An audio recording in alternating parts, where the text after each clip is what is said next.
এশিয়ার দেশগুলোর মধ্যে ক্রিকেটাররা খারাপ খেললে কিংবা ম্যাচ হারলে ক্রিকেটারদের মুন্ডুপাত করতে সবচেয়ে বেশি ওস্তাদ ভারতীয় মিডিয়া। এখন দেখা যাচ্ছে শ্রীলঙ্কার মিডিয়াও কোনো অংশে কম যান না।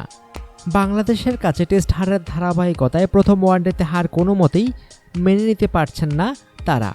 চলছে ক্রিকেটারদের কঠোর সমালোচনা আর ব্যঙ্গবিদ্রূপ।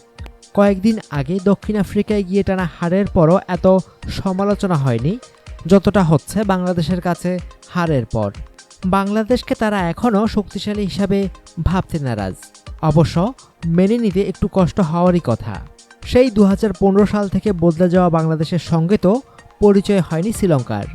কলম্বো টেস্টের আগে 17 ম্যাচের 15টিতেই পরাজিত হয়েছে। সেখান থেকে ঐতিহাসিক শততম টেস্টে দাপুটে জয়।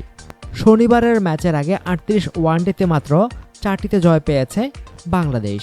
এই পরিসংখ্যান এখনও লঙ্কানদের মাথায় ঘুরছে। তাই বদলে যাওয়া বাংলাদেশের কাছে পরাজয় মেনে নিতে পারছে না তারা। টেস্টে পরাজয়ের পর তো লঙ্কান সাবেক গ্রেটরা বাংলাদেশি সাংবাদিকদের এড়িয়ে চলছেন।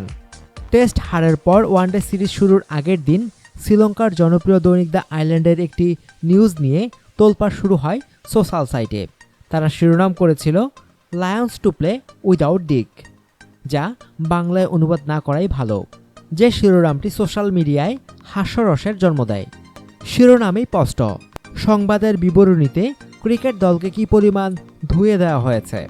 2 ম্যাচ নিষিদ্ধ নিরসান ডিকভিলা এবং ইনজুরিতে আক্রান্ত নিয়মিত অধিনায়ক অ্যাঞ্জেলো ম্যাথিউসকে ছাড়া খেলতে নেমে লঙ্কানরা কি নৈপুণ্য দেখাবে, সেটাই এই নিউজের উপজীব্য। পরের দিন 25শে মার্চ যথারীতি বাংলাদেশের কাছে 90 রানে হেরে যায় স্বাগতিকরা। এই হারের পর দুঃখে ভরাক্রান্ত লঙ্কান মিডিয়া। দ্য আইল্যান্ড রবিবার শিরোনাম করেছে বাংলাদেশের কাছে যন্ত্রণাদায়ক হার। প্রতিবেদনে লেখা হয়েছে, পরিবর্তনের মধ্য দিয়ে যাওয়া একটি দল যখন বিশ্বের 1 নম্বর দলের বিপক্ষে কঠিন কন্ডিশনে খেলে তখন বাদের সময়ের মধ্য দিয়ে যাওয়াটাও মেনে নেওয়া যায়।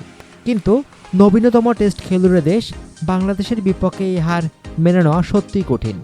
তবে তাদের দেশের কোচ চন্দ্রিকা হাথুরুসিংহের তত্ত্বাবধানে বদলে যাওয়া বাংলাদেশের প্রশংসা করেছে তারা। সাফল্যের যোগ্য সম্মানও দিয়েছে। তবে ক্রিকেট বিশ্বের কাছে নিজেদের শক্তিশালী প্রমাণে আরও পথ যেতে হবে টাইগারদের। দেশের মাটিতে টানা 6টি সিরিজ জয় এবং ইংল্যান্ডের বিপক্ষে টেস্ট জয়ের পরই তা প্রমাণ হয়েছে। এখন বিদেশের মাটিতে প্রমাণের পালা। সেই যাত্রা শুরু হয়েছে কিন্তু লঙ্কা থেকেই।